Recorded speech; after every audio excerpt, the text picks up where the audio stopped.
नमस्कार माझ्या माता भगिनींनो, वटपौर्णिमा व्रत करणाऱ्या सर्व भक्तांना उद्याच्या वटपौर्णिमा 2026 ही फक्त एक धार्मिक परंपरा नाही, तर आपल्या जीवनात सुख समृद्धी, सौभाग्य आणि सकारात्मक ऊर्जा आणणारा अत्यंत पवित्र दिवस आहे. पण मंडळी, प्रत्येक वर्षी लाखो महिला वटपौर्णिमेचे व्रत करतात, पूजा करतात, वडाच्या झाडाला फेऱ्या मारतात, मनोभावाने प्रार्थना करतात.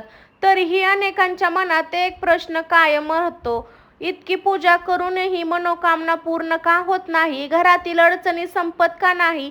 नशिबाची साथ का मिळत नाही? याचे कारण अनेकदा आपल्या श्रद्धेत नसते, तर ते काही छोट्या गोष्टीकडे दुर्लक्ष करण्यात असते. शास्त्रामध्ये असं सांगितलं जाते की वटपौर्णिमेच्या दिवशी सूर्योदयाच्या आधीपासून ते सकाळच्या शुभ वेळेपर्यंत केलेले काही विशेष कर्म व्यक्तींच्या जीवनात सकारात्मक बदल घडवू शकतात.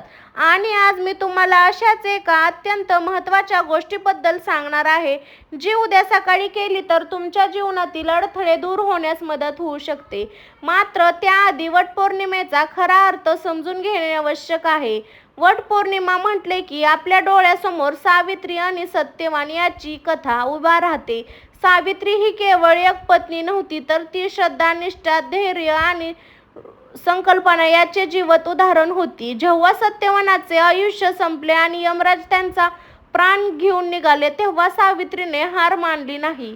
ती यमराजाच्या मागे चालत होती. तिने आपल्या बुद्धीने, भक्तीने आणि अट्टळ विश्वासाने यमराजांना प्रभावित केले. शेवटी यमराजांनी सत्यवानला पुन्हा जीवनदान दिले. ही कथा आपल्याला शिकवते की श्रद्धा, निश्चित आणि अशक्य वाटणाऱ्या गोष्टीही शक्य होऊ शकतात. म्हणून वटपौर्णिमा ही फक्त पतीच्या दीर्घ आयुष्यासाठीचा सण नसून संकटावर मात करण्याची प्रेरणा देणारा दिवस आहे. मंडळी, उद्याचा दिवस विशेष आहे, कारण या दिवस आपल्याला एक संधी देतं जुन्या नकारात्मक विचारांना सोडण्याची, घरातली तणाव कमी करण्याची आणि नवीन सकारात्मक सुरुवात करण्याची. पण सर्वात आश्चर्यचकित गोष्ट म्हणजे उद्या सकाळी एक साधे काम असे आहे की जे अनेक जण दुर्लक्ष करतात, त्यामुळे त्यांना पूर्ण फल प्राप्त मिळत नाही.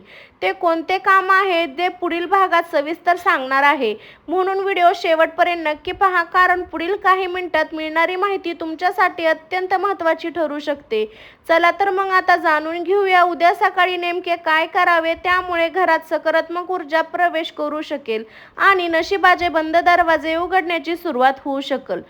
आता आपण येत आहोत त्या महत्त्वाच्या विषयाकडे, ज्याची तुम्ही आतुरतेने वाट पाहत आहात. उद्या सकाळी नेमके असे कोणते काम करायचे आहे ज्याबद्दल अनेक लोकांना माहीत नसते. माता भगिनींनो, वटपौर्णिमेच्या दिवशी सूर्योदय होण्यापूर्वी किंवा शक्यतो सकाळच्या पहिल्या शुभ वेळी स्नान करून स्वच्छ वस्त्रे परिधान करा. त्यानंतर आपल्या घराच्या मुख्य दारासमोर उभे राहा. हा दरवाजा फक्त घरात येण्या जाण्याचा मार्ग नसतो. वास्तुशास्त्र आणि धार्मिक मान्यतानुसार याच मार्गाने घरात सकारात्मक आणि नकारात्मक ऊर्जा प्रवेश करते. म्हणून सर्वप्रथम दरवाजाची स्वच्छता करा. त्यानंतर एक छोट्याशा ताटलीमध्ये हळद, कुंकू आणि अक्षता घ्या. घराच्या उंबरठ्यावर हळद कुंकाने स्वास्तिक चिन्ह काढा.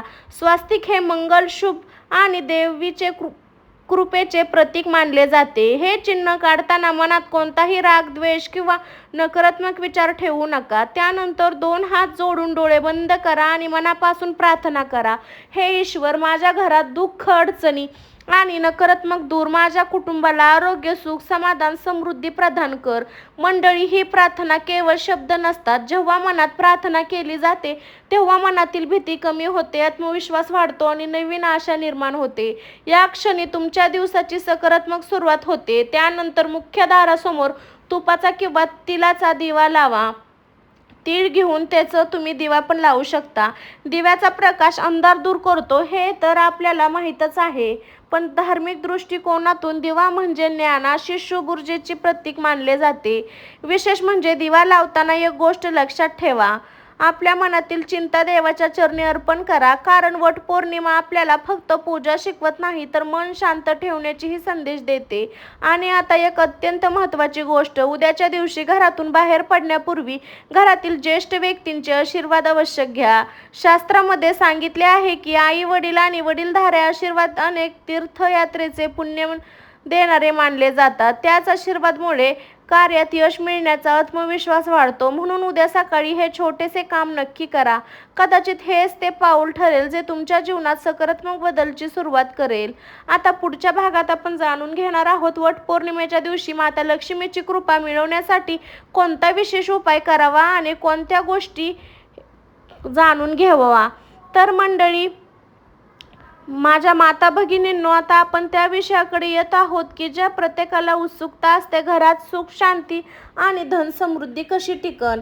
कारण प्रत्येक व्यक्तीच्या आयुष्यात पैसा महत्त्वाचा असतो, पण त्याहून महत्त्वाचे असते घरातील समाधान, प्रेम, सकारात्मक वातावरण. अनेक वेळा आपण पाहतो की घरात पैसा येतो पण टिकत नाही. कष्ट खूप असतं पण अपेक्षित फळ मिळत नाही. घरात विनाकारण तणाव वाढतो. छोटी छोटी कारणे मोठ्या वादामध्ये बदलतात. अशा वेळी अनेक ज्येष्ठ व्यक्ती एक गोष्ट सांगतात की घरात लक्ष्मीचा वास असेल तर संकटही हलके वाटतात. वटपौर्णिमेचा दिवस ही माता लक्ष्मीच्या कृपेसाठी अत्यंत शुभ मानला जातो. म्हणून उद्या सकाळी पूजा झाल्यानंतर एक छोटासा पण अत्यंत प्रभावी उपाय करा. सर्वप्रथम देवघर स्वच्छ करा. देवासमोर तुपाचा दिवा प्रज्वलित करा. त्यानंतर माता लक्ष्मीचे स्मरण करून कमीत कमी 11 वेळा हा मंत्र म्हणा. ओम श्री महालक्ष्मी नमः. मंत्र म्हणताना घाई करू नका. प्रत्येक शब्द मनापासून उच्चारा.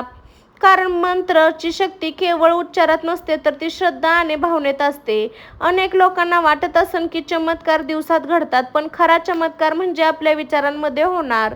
मी माझ्या कुटुंबासाठी प्रेम, संयम, आदर ठेवते, हेच खरे लक्ष्मीचे स्वागत करणारे आश्वासन आहे. याशिवाय उद्या शक्य असल्यास एखाद्या गरजू व्यक्तीला अन्नदान करा. अन्नदान करताना दानमध्ये केवळ वस्तू देणे नाही तर दान म्हणजे चेहऱ्यावर आनंद आणणे. शास्त्रामध्ये अन्नदानाला महादान म्हटले गेले आहे. कारण भुकेल्या व्यक्तीला दिलेले अन्नदान थेट ईश्वराला अर्पण केल्यासारखे मानले जाते. आणखीन एक गोष्ट, उद्याच्या दिवशी घरात आलेल्या पाहुण्यांचा आदर करा. कोणालाही रिकाम्या हाताने पाठवू नका. एक ग्लास पाणी, थोडा प्रसाद किंवा प्रामाणिकपणाने बोललेले 2 शब्द मोठे पुण्य देतात. माता लक्ष्मी फक्त पैशाच्या रूपात येत नाही, ती आनंदाच्या रूपात येते, समाधानाच्या रूपात येते, चांगल्या आरोग्याच्या रूपात येते आणि ती कुटुंबातील प्रेमाच्या रूपातही येते. म्हणून उद्याच्या या पवित्र दिवशी मन, वाणी आणि कृती यामध्ये पवित्रता ठेवण्याचा प्रयत्न करा. आता पुढील भागात आपण जाणून घेणार आहोत अशा 5 मोठ्या चुका जे वटपौर्णिमेच्या दिवशी अजिबात करू नका. कारण अनेक वेळा आपण नकळत अशा गोष्टी करतो, त्यामुळे पूजा करूनही अपयश, सकारात्मक परिणाम मिळत नाही. माता भगिनींनो, आता आपण त्या व्रत करतो, स्मरण करतो. कधी कधी अशा चुका घडतात की आपल्याला लक्षातही येत नाही आणि या चुका आपल्या मनातील शांतता, सकारात्मक श्रद्धेची ताकद कमी करू शकतात. म्हणून आता जाणून घेऊया वटपौर्णिमे दिवशी कोणत्या 5 चुका टाळाव्याचा प्रयत्न करा. पहिली चूक, घरात वादावाद करणे. वटपौर्णिमा हा प्रेमनिष्ठ आणि सण त्योहार आहे. अशा दिवशी राग, भांडण, कडू शब्द किंवा वादावाद टाळण्याचा प्रयत्न करा. दुसरी चूक, वडीलधाऱ्यांना आदर करणे शिका. आपल्या संस्कृतीत आई वडील, गुरु, ज्येष्ठ व्यक्तींचे विशेष स्थान दिले गेले आहे. त्यांचा आशीर्वाद हे जीवनातील सर्वात मोठे धन मानले जाते. तिसरी चूक, अन्नाचा अपमान करू नका. अन्न हे पूर्ण ब्रह्म मानलं जातं. आजच्या दिवशी अन्न वाया घालवणे, उष्टे टाकणे किंवा अन्नाचा अपमान करणे टाळा. जेवढी गरज आहे तेवढं घ्या आणि शक्य असल्यास एखाद्या गरजू व्यक्तीला करा. चौथी चूक, नकारात्मक विचारामध्ये अडकून राहणे. काही लोक पूजा करताना देखील सतत चिंता, भीती, काळजी करतात. माझे काय होईल, माझी अडचण संपेल का, माझे नशीब बदलन का. तर मंडळी, आता 5वी सर्वात मोठी चूक, ती पूजा केवळ दिखावण्यासाठी करणे. देवाला मोठे हार, मोठे नैवेद्य, मोठ्या वस्तू गरज नसते. देवाला हवे असते खरी श्रद्धा. जर मनात प्रेम, भक्ती, विश्वास असेल तर एक साधे फुलही ईश्वरपर्यंत पोहोचते. म्हणून इतरांच्या देखाव्यासाठी नव्हे तर मनपूर्वक पूजा करा. मंडळी, वटपौर्णिमेचा खरा संदेश हाच आहे की बाह्य विधीसोबत अंतःकरणाची शुद्धता देखील तितकीच महत्त्वाची आहे. जेव्हा आपले विचार सर्व चांगले असतात, वाणी मधुर असते आणि कृतज्ञ सकारात्मक असते, तेव्हा जीवनातही चांगल्या गोष्टी आकर्षित होऊ लागतात. पुढील भागात आपण जाणून घेणार आहोत वडाच्या झाडाची पूजा करताना कोणती पद्धत अवलंबी, कोणत्या भावना ठेवाव्या, कोणत्या छोट्या गोष्टीमुळे पूजेचे महत्त्व अधिक वाढू शकते, म्हणून पुढचा भाग नक्की पहा. माता भगिनींनो, आता आपण त्या पवित्र विधीकडे येत आहोत. यासाठी वटपौर्णिमेचा दिवस विशेष ओळखला जातो, तो म्हणजे वडाच्या झाडाची पूजा. एक प्रश्न अनेकांच्या मनात असते, वडाच्या झाडाचे इतके महत्त्व का दिले आहे? यामागे केवळ परंपरा नाही, तर एक गहन आध्यात्मिक संदेश दडलेला आहे. धार्मिक मान्यतानुसार वडाचे झाड हे दीर्घ आयुष्य, स्थिर संरक्षण आणि अखंड जीवन शक्तीचे प्रतीक मानले जाते. त्यांच्या विशाल फांद्या, खोलवर रुजलेल्या मूळ आणि सतत वाढणारे स्वरूप आपल्याला शिकवते की जीवनात कितीही संकटे आली तरी मजबूत राहायचं. म्हणून सावित्रीने सत्यवानासाठी वडाच्या झाडाखाली तात्पर्य केलं, प्रार्थना केली असे म्हटले जाते. उद्या जेव्हा तुम्ही वडाच्या झाडाजवळ जाल, तेव्हा फक्त एक धार्मिक विधी म्हणून जाऊ नका, तर मनात श्रद्धा, कृतज्ञता आणि सकारात्मक भावना घेऊन जा. सर्वप्रथम वडाच्या झाडाला स्वच्छ पाणी अर्पण करा. पाणी अर्पण करताना मनात अशी भावना ठेवा की माझ्या जीवनातील नकारात्मकता दूर व्हावं आणि नवीन ऊर्जा प्राप्त व्हावं. त्यानंतर हळद, कुंकू, अक्षता अर्पण करा. ही केवळ पूजा सामग्री नसून मंगल मता, समृद्धी आणि शुभतेचे प्रतीक मानलं जातं. यानंतर फुले अर्पण करा. फुलं अर्पण करताना अहंकार, राग, द्वेष याचाही त्याग करण्याचा संकल्पना करा, कारण खऱ्या पूजेची सुरुवात मनाच्या शुद्धीपासून होते. आता येतो सर्वात महत्त्वाचा भाग, वडाच्या भोवती दोरा गुंडळणे आणि फेऱ्या मारणे. जेव्हा तुम्ही दोरा गुंडळता, तेव्हा ती केवळ एक परंपरा नसते, तो दोरा आपल्या कुटुंबातील प्रेम, विश्वास आणि नात्याच्या संबंधित बांधण्याचे प्रतीक असते. प्रत्येक फेरीसोबत मनात आपल्या कुटुंबासाठी प्रार्थना करा. आई वडिलांसाठी आरोग्य, पतीसाठी दीर्घ आयुष्य, मुलांसाठी उज्ज्वल भविष्य आणि संपूर्ण कुटुंबासाठी सुख समृद्धी मागा. मंडळी, लक्षात ठेवा, फेऱ्यांची संख्या महत्त्वाची नाही, महत्त्वाची आहे ती भावना. कारण श्रद्धेशिवाय केलेली विधी ही एक कृती राहते, पण श्रद्धेने केलेली कृती प्रार्थना बनते. पूजा पूर्ण झाल्यानंतर काही क्षण शांत बसा, डोळे बंद करा आणि स्वतःला एक प्रश्न विचारा, मी माझ्या जीवनात कोणते सकारात्मक गोष्टी आणू, कोणती वाईट सोडू, कोणत्या नात्यात प्रेम वाढवू. आणि आत्मविश्वासाचा क्षण वटपौर्णिमेचे खरे सौंदर्य आहे, कारण हा सण आपल्याला फक्त बाह्य पूजा शिकवत नाही, तर स्वतःकडे पाहण्याची संधीही देतो. आणि मंडळी, पुढील भाग सर्वात विशेष आहे, कारण आता आपण जाणून घेणार आहोत एक असा साधा पण प्रभावी उपाय, जो अनेक ज्येष्ठ व्यक्ती वर्षानुवर्ष सांगत आहे. असा उपाय जो घरातील सकारात्मक वाढवण्यासाठी, मनातील चिंता कमी करण्यासाठी आणि शुभतेची भावना निर्माण करण्यासाठी केला जातो. म्हणून पुढचा भाग अजिबात चुकू नका. माता भगिनींनो, आता आपण त्या उपायाबद्दल जाणून घेणार आहोत, ज्याची अनेक जण आतुरतेने वाट पाहत आहे.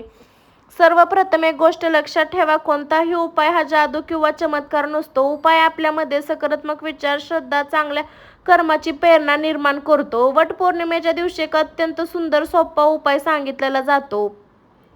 पक्ष्यांसाठी पाने ठेवा, गायीला हिरवा चारा चारा किंवा एखाद्या भुकेल्या व्यक्तीला प्रेमाने जेवण द्या. कारण मंडळी, वटपौर्णिमेचा खरा संदेश केवळ स्वतःच्या सुखासाठी प्रार्थना करणे नाही, तर इतरांच्या जीवनही आनंद निर्माण करणे आहे. तर मंडळी, आपण जीवनकडे पाहण्याचा दृष्टिकोन बदलू शकतो. पण आणखीन एक महत्त्वाची गोष्ट, उद्याच्या दिवशी शक्य तितके हस्तमुख राहा. आणि एक प्रेमळ शब्द नाते जोडते, एक कठोर शब्द नाते तोडू पण शकते. जिथे आपण जाणून घेणार आहोत वटपौर्णिमेचा खरा संदेशाने असं भावनिक समोरापर प्रत्येकाच्या हृदयाला स्पर्श करून जाईल. माता भगिनींनो, आजचा हा व्हिडिओ प्रवाह आपण एकत्र केला, पण वटपौर्णिमेचं महत्त्व समजून घेतलं. सावित्रीच्या अटळ श्रद्धेची कथा जाणून घेतली. श्रद्धा असेल तर संकटही माणूस खंबीर उभा राहतो, आणि श्रद्धा असेल तर अंधारातही आशेचा दिवा दिसू लागतो. मंडळी, वटपौर्णिमेचा आपला एक सुंदर संदेश देतो. जीवनात कितीही कठीण प्रसंग आले तरी, कितीही अडथळे आले तरी, कितीही निराशा आली तरी हार मानायची नाही. कारण सावित्रीने यमराजासमोर हार मानली नाही, तिने परिस्थितीसमोर हार मानली नाही, तिने आपल्या विश्वासाला कधी तोडले नाही. आणि म्हणूनच आज हजारो वर्षानंतर तिचे नाव आदराने घेतले जाते. उद्या जेव्हा तुम्ही वडाच्या झाडासमोर उभे राहाल, तेव्हा फक्त मनोकामना मागू नका. स्वतःला एक वचन द्या, मी माझ्या कुटुंबासाठी प्रेम जपेल, मी माझ्या आई वडिलांसाठी सन्मान करेन, मी माझ्या नात्याला वेळ देईल, मी संकटात सकारात्मक राहण्याचा प्रयत्न करेन, आणि ती आपल्या चांगल्या कर्माची असते. तर मंडळी, तुमच्या घरात सुख नांदो, समृद्धीचा वास राहो, कुटुंबात प्रेम वाढो, सर्व संकटे दूर हो आणि माता सावित्री वटवृक्ष देवीचा आशीर्वाद तुमच्या संपूर्ण परिवाराला मिळो. जर तुम्ही उद्या श्रद्धेने वटपौर्णिमेचे व्रत करणार असाल तर कमेंटमध्ये नक्की जय सावित्री माता श्री स्वामी समर्थ नक्की लिहा आणि व्हिडिओ आवडला असेल तर माता भगिनींना शेअर करा. पुन्हा भेटू नवीन आणि प्रेरणादायी व्हिडिओमध्ये. तोपर्यंत श्री स्वामी समर्थ सर्वांना. श्री स्वामी समर्थ. स्वस्त राहा, मस्त राहा मंडळी. बाय बाय सर्वांना.